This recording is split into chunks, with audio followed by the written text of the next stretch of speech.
नमस्कार विद्यार्थी मित्रांनो, स्वागत आहे तुमचं आपल्या अजून एका नवीन व्हिडिओमध्ये।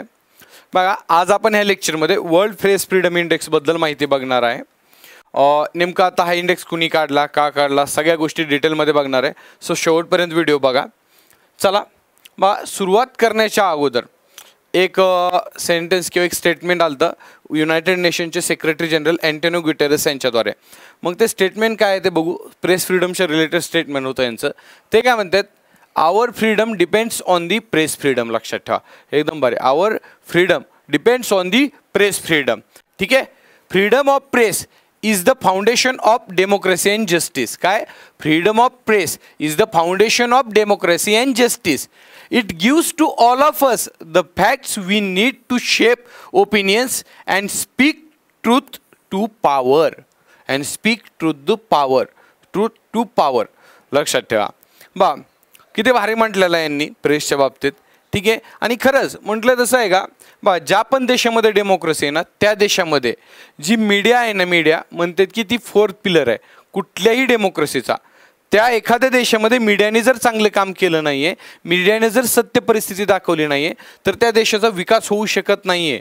आणि खरीच गोष्ट आहे, कारण मीडियाचं काम काय असते लक्षात ठेवा, आपल्यापर्यंत खऱ्या गोष्टी, खऱ्या बातम्या पोहोचवणं हे मीडियाचं काम असते।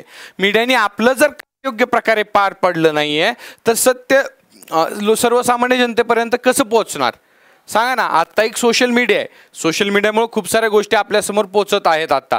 पण इमॅजिन करा तुम्ही फक्त, ज्या काळात सोशल मीडिया नव्हता त्या काळामध्ये मीडियाची परिस्थिती, म्हणजे मीडिया आत्तासारखी जर वागली असती तर काय झालं असतं देशाचं। कारण कसं आहे, देशातल्या लोकांना खरं सत्य परिस्थिती जर कळली नाही आहे, सत्य परिस्थितीशी त्यांना अवगत जर करून दिलं नाही आहे, तर ते आपलं मत कसं ठरवतील, कुठली गोष्ट चुकीची आहे, कुठली गोष्ट खरी आहे। एकच गोष्ट एका देशातल्या लोकांना सारखी दाखवण्यात आली तर लोक त्याच गोष्टीवर विश्वास ठेवतील ना, आंधळेपणाने ब्लाइंडली विश्वास ठेवतील त्या गोष्टीवर। लक्षात ठेवा, मीडियाचा रोल खरंच इम्पॉर्टंट असतो डेमोक्रेसीमध्ये। आणि मीडियाने न्यूट्रल, निरपक्षता आहे का, पत्रकारिता केली पाहिजे। पण असो, मीडियावर जास्त काही बोलण्यात अर्थ नाही आहे। इथं आपण प्रेस फ्रीडम इंडेक्स बद्दल बघणार आहे, तेच आपण या लेक्चरमध्ये बघूया। ऑनलाईनमध्ये जास्त बोलणं तसं पण योग्य नाही आहे, ऑफलाईनला या बघू याच्याबद्दल जास्त। चला बघा, बातमी काय आहे ती बघू आता आपण। रिसेंटली 3 मेला काय करतो आपण, 3 मेला आहे का वर्ल्ड प्रेस फ्रीडम डे साजरा करतात पूर्ण जगभरामध्ये। मग ह्याच वर्ल्ड प्रेस फ्रीडम डेचं औचित्य साधून रिपोर्टर्स विदाऊट बॉर्डर्स, काय रे, रिपोर्टर्स विदाऊट बॉर्डर्स ह्यांनी काय केलेलं आहे, वर्ल्ड प्रेस फ्रीडम इंडेक्स काढलेला आहे। इंडेक्स ऑफ फ्रीडम, प्रेस फ्रीडमचा एक इंडेक्स काढलेला आहे। आणि त्यांनी ह्याच्यामध्ये काय सांगितलेलं आहे, त्यांनी म्हटलेलं आहे की भारताची रँक ही 180 कंट्रीजमध्ये किती आहे, 159 रँक आहे। 2024 साली किती आहे रे, 159 आहे। हीच रँकिंग 2023 साली किती होती, 161 होती। म्हणजे आता 2 जागांनी सुधारणा झालेली आहे आपल्यामध्ये, 2 जागाने। पण लक्षात घ्या, 2022 साली बघायला गेलं तर 2022 साली आपली रँक किती होती, 150वी रँक होती। 2021 साली बघायला गेलं तर आपली रँक किती होती, 142वी रँक होती। 2023ला 161 वर गेलतो, 2024ला डबल 159 वर आलेलो आहे आपण, आउट ऑफ 180 कंट्रीज। लक्षात ठेवा, भारताचा जो स्कोर आहे तो स्कोर किती आहे आपला 2024चा, 100 पैकी लक्षात ठेवा 31.28 आहे। 2023 साली हा स्कोर 36.62 होता। काही सुधारणा थोडी झालेली आहे। आता बा, जशी ही रँकिंग काढली रिपोर्टर्स विदाऊट बॉर्डर्स यांनी, तसं भारताने काय केलेलं आहे रे, म्हणजे आहे का गव्हर्नमेंटने आपल्याला सांगितलेलं आहे की हा प्रोपोगंडा आहे, वेस्टद्वारे चालवला जातो भारताला आहे का, भारताचं नाव खराब करण्यासाठी गव्हर्नमेंटने आपल्या असं स्टेटमेंट दिलं। तर लक्षात ठेवा बा, आता आपण वर्ल्ड प्रेस फ्रीडम इंडेक्स बद्दल जराशी माहिती बघून घेऊया। तुम्हाला म्हटलं तसं वर्ल्ड प्रेस फ्रीडम इंडेक्स कोण डिक्लेअर करतं रे, रिपोर्टर्स विदाऊट बॉर्डर्स ही एक फ्रान्सची आहे का नॉन प्रॉफिट ऑर्गनायझेशन आहे। ही काय करते रे, डिक्लेअर करते दर वर्षी 2002 सालापासून ही काय करते, हा रिपोर्ट डिक्लेअर करते। लक्षात ठेवा 2002 सालापासून। ह्याच्यामध्ये टोटल 180 देश कव्हर आहेत। हे 180 देश कव्हर आहेत आणि ह्यांची रँकिंग, म्हणजे ही जी वर्ल्ड प्रेस फ्रीडम रँकिंग आहे का, 5 पॅरामीटर्सवर आधारित असते। ही रँकिंग 5 पॅरामीटर्सवर काढली जाते। मग ते 5 पॅरामीटर्स कुठले आहेत रे, तर ते 5 पॅरामीटर्स, त्यातला पहिला पॅरामीटर आहे पॉलिटिकल कंटेक्स्ट, दुसरा पॅरामीटर आहे लीगल फ्रेमवर्क, बघा लीगल फ्रेमवर्क दुसरा पॅरामीटर आहे, तिसरा इकॉनॉमिक कंटेक्स्ट, चौथा कुठला आहे सोशो कल्चर कंटेक्स्ट आणि पाचवा सिक्युरिटी. कुठला आहे रे पाचवा सिक्युरिटी आहे. लक्षात ठेवा हेच ते 5 पॅरामीटर्स आहेत ज्याच्यावरनं ह्या वर्ल्ड प्रेस फ्रीडम इंडेक्समध्ये वेगवेगळ्या देशांची रँकिंग ठरते. ठीक आहे. आणि ह्या इंडेक्समध्ये लक्षात ठेवा प्रेस फ्रीडम बद्दल बोललं जातं, प्रेसच्या क्वालिटी किंवा क्वालिटी जर्नलिझम बद्दल बोललं जात नाही, फक्त फ्रीडम बद्दल बोललं जातं. लक्षात ठेवा ही एक गोष्ट. ठीक आहे. आता ह्या हायलाइट्स बघू 2024च्या वर्ल्ड प्रेस फ्रीडम इंडेक्स मधले काय काय हायलाइट्स पॉइंट आहेत बघा. भारतामध्येच फक्त प्रेसचा दर्जा कमी झालेला आहे असं नाहीये, पूर्ण ग्लोबली जर बघायला गेलं प्रेसच्या फ्रीडमवर इम्पॅक्ट पडलेला आहे. ॲव्हरेज 7.6% ग्लोबली काय झालेलं आहे रे प्रेसचं फ्रीडम कमी झालेलं आहे. 7.6% 6 पॉईंट लक्षात ठेवा. आणि ह्या वर्ल्ड प्रेस फ्रीडम इंडेक्समध्ये ह्या वर्षी आहे का फर्स्ट रँक कुणाचे नॉर्वेचे, सेकंड रँक कुणाचे डेन्मार्कचे, थर्ड नंबरला कोण आहे रे स्वीडन आहे, थर्ड नंबरला स्वीडन, फोर्थ नंबरला कोण आहे बघायला गेलं तर नेदरलँड आहे, फिफ्थ नंबरला फिनलँड आहे. ठीक आहे. आणि लोएस्ट 3 कंट्रीज जर बघितल्या टॉपच्या 3 कंट्रीज होत्या, भारत 159व्या नंबरला आहे. लोएस्ट 3 कंट्रीज बघितल्या वर्ल्ड प्रेस फ्रीडम इंडेक्स मधल्या तर त्या कोण आहे त्या इरिट्रिया नावाची एक कंट्री आहे का, इरिट्रिया नावाची कंट्री सगळ्यात बॉटमला आहे. सेकंड बॉटमला कोण आहे सिरिया आणि थर्ड लास्ट कोण आहे रे अफगाणिस्तान. थर्ड लास्टला कोण आहे अफगाणिस्तान आहे. लक्षात ठेवा ह्या इंडेक्समध्ये अफगाणिस्तान. ठीक आहे. नेक्स्ट भारताची रँकिंग तर आपण बघितलेले, भारताची रँकिंग किती आहे 2024 मध्ये 159 रँकिंग आहे. 2023 मध्ये रँकिंग किती आहे आपली 161 रँकिंग होती. 2022 मध्ये 150, 2021 मध्ये 142 आपली रँकिंग होती. ठीक आहे. आणि आपल्या आजूबाजूचे जे कंट्रीज आहेत जसं की बघायला गेलं तर टर्की बघा 158वी रँक आहे, आपल्यापेक्षा चांगली जास्त बेटर रँक आहे, एक प्लेस नका होईना. पाकिस्तान आपल्यापेक्षा 152 नंबरला आहे, 7 जागांनी त्यांची रँकिंग चांगली आहे पाकिस्तानची. ठीक आहे. श्रीलंका 150वी रँक आहे, 9 जागांनी श्रीलंकेची रँकिंग चांगली आहे. आणि जरा बुद्धी डोळे उघडे ठेवून विचार करा. ठीक आहे. आपल्याला आहे का म्हणजे तुम्ही म्हणसाल पाकिस्तानमध्ये एवढी विदारक परिस्थिती आहे तरी सर रँकिंग कशी एवढी चांगली आहे. बघा पाकिस्तानमध्ये क्वालिटी ऑफ जर्नलिझमवर ही रँकिंग नाही, प्रेसला किती फ्रीडम आहे ह्याच्यावर ही रँकिंग आहे त्या 5 पॅरामीटरनुसार. लक्षात ठेवा. आणि पाकिस्तानमध्ये त्यांची पण इतकी चांगली नाही आहे, म्हणजे चांगली आहे असं नाही आहे, त्यांची पण 180 पैकी 52 आहे, पण स्टील आपल्यापेक्षा भारी आहे ना. म्हणजे स्टील आपल्यापेक्षा तिथंच आहे का प्रेसला फ्रीडम थोडं का होणार जास्त आहे. ठीक आहे. आपली 159 असेल तर पाकिस्तानची 152 आहे. कारण प्रत्येकच गोष्टीमध्ये आपण पाकिस्तानशी कम्पेअर करतो ना, नॉर्वे स्वीडन किंवा अमेरिका US यांच्यासोबत आपण कम्पेअर करतच नाहीये. असो चला नेक्स्ट बघा.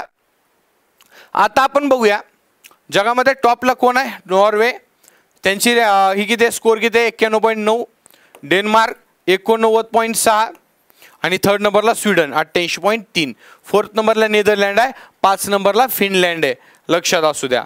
नंतर इरिट्रिया कितव्या नंबरला बॉटमला आहे, सेकंड लास्ट सिरिया आणि थर्ड लास्ट अफगाणिस्तान. इरिट्रियाचा किती आहे 16.6 स्कोर आहे, 7.14 सिरिया 7.4 सॉरी आणि 9.1% अफगाणिस्तानचा स्कोर आहे. बघा ह्या मॅपवरून तुम्हाला दिसेल इथं. आता हे जे आहे का डार्क किंवा चॉकलेटी कलर आपण म्हणतो हे काय झालेलं रे व्हेरी सिरियस सिच्युएशन आहे तिथं प्रेसची. मग पूर्ण रशिया असू द्या, हा चायना, हा भारत, इथं इराण आहे, ही खालचा पाकिस्तान. लक्षात ठेवा हे पूर्ण ठिकाणी आहे का विदारक परिस्थिती आहे, विदारक सिच्युएशन आहे. खास करून एशियामध्ये बघायला गेलं तर इथं हा नेपाळ भगव्या कलरमध्ये तुम्हाला दिसेल, इथंच फक्त नोटिसेबल जरासे प्रॉब्लेम चालू आहेत, तिथं एवढे सिरियस नाहीत. लक्षात ठेवा. पुन्हा हा जो लाल भाग दिसतो तुम्हाला हा लक्षात ठेवा, हा आफ्रिकेवाला भाग. इथं काय रे इथं डिफिकल्ट सिच्युएशन आहे, आपल्यात खूप सिरियस सिच्युएशन आहे प्रेसची. आपण किती डार्क कलरमध्ये बघा आफ्रिकेमध्ये काही ठिकाणी आहे का काही ठिकाणी चिंताजनक, काही ठिकाणी चांगली सिच्युएशन आहे. सॅटिस्फॅक्शनरी सिच्युएशन म्हणजे पिवळं. ठीक आहे. आणि गुड सिच्युएशन म्हणजे ब्ल्यू कलर. लक्षात ठेवा. ठीक आहे. अशी ही सिच्युएशन आहे प्रेसची. जगभरामधला मॅप जर बघितला तर आपण खास तुम्हाला एशियाचा पट्टा खूप भयानक परिस्थिती दिसेल. इकडे बघा इकडे थोडंच दिसेल. आफ्रिकेमध्ये पण एवढी डार्क सिच्युएशन तुम्हाला खूप कमी बघायला भेटेल. भारत अवघड आहे. भारत तर सर्वात मोठी लोकशाही आहे, जगातली बिगेस्ट डेमोक्रेसी आहे. तिथं मीडियाची अशी हालत म्हणल्यावर किती अवघड आहे सांगा बरं. खरं आपल्यापाशी कसं कळणार मीडिया जर विकली गेलेली असल्यावर. ठीक आहे, कळायला मार्गच नाही ना काय.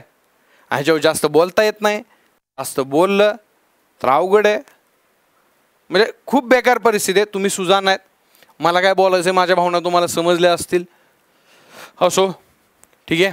बघा आता ह्यांनी काय केलेलं, वर्ल्ड प्रेस फ्रीडमनी जी रँकिंग काढलेली आहे ना, त्यांनी लक्षात ठेवा कारणं पण दिलेत की भारताची 159वी रँक काय. भारताने कंडेम केलं ना त्यांना, आमची एवढी कमी रँक दिली म्हणून, तर त्यांनी कारणं पण दिलेली आहेत. ते काय म्हणतात बघा, आता भारतामध्ये आहे का प्रेस म्हणजे प्रेस फ्रीडमचे क्रायसिस चालू आहे सध्या. भारतामध्ये 9 जर्नलिस्ट आणि एका मीडिया वर्करला काय केलेलं आहे, डिटेन करण्यात आलेलं आहे. आता 2024मध्ये तशी घटना घडलेली नाही, पण अगोदर घडलेल्या आहेत. पत्रकारांना पत्रकारिता नीट सेफली करता येत नाही भारतामध्ये. ठीक आहे, ड्रॅकोनियन लॉ आलेले आहेत, म्हणजे कठोर एकदम स्ट्रिक्ट लॉ आलेले आहेत. तर स्ट्रिक्ट चांगल्या वेनं नाहीत बरं, स्ट्रिक्ट आहे का वेगळ्या वेन आहेत, तो वेस तुम्ही समजू शकता. जसं की कुठले टेलिकम्युनिकेशन ॲक्ट 2023ला पास केला. माझी गॅरंटी आहे 99% लोकांना हा ॲक्ट माहीत नसेल, ह्याची मी तुम्हाला शाश्वती देतो. ठीक आहे. पुन्हा ब्रॉडकास्टिंग सर्व्हिसेस आहे का, बिल 2023ला पास केलं. तर digital personal data protection act 2023ला पण पास केलं. आता हे जे ॲक्ट आहेत पास केले ते 2023 साली, आपल्याला माहीत नाहीत. ठीक आहे, कधी पास झाले आणि काय आले ते बघा. आता म्हणजे खूप साऱ्या लोकांना माहीत नसतील हे ॲक्ट, बहुतांश लोकांना, काही लोकांना माहीत असतील.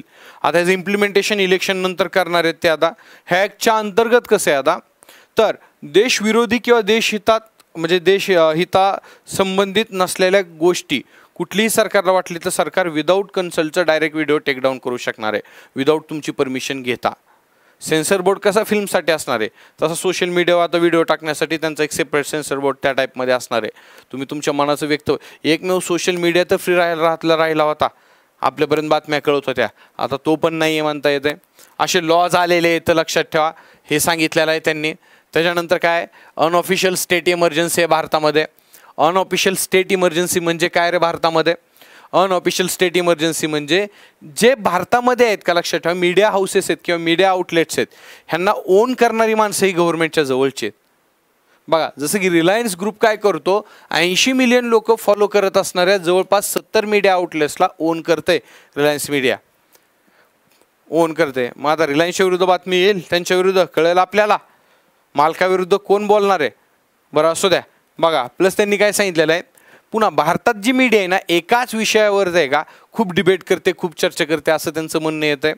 पुन्हा भारताची मीडिया ही पॉलिटिकली इन्फ्लुएन्स मीडिया आहे, ट्रूथ दाखवत नाही, ती पॉलिटिकली इन्फ्लुएन्स मीडिया आहे, असं पण त्यांनी सांगितलेलं आहे इंडेक्समध्ये रिपोर्टर्स विदाऊट बॉर्डर्सने. पुन्हा जे जर्नलिस्ट आहेत त्यांची काय होते, हॅरेसमेंट होते, त्यांना टॉर्चर केलं जातं, त्यांनी सत्य दाखवायला गेले तर वेगवेगळ्या गोष्टीवरनं, हे पण त्यांनी सांगितलेलं आहे.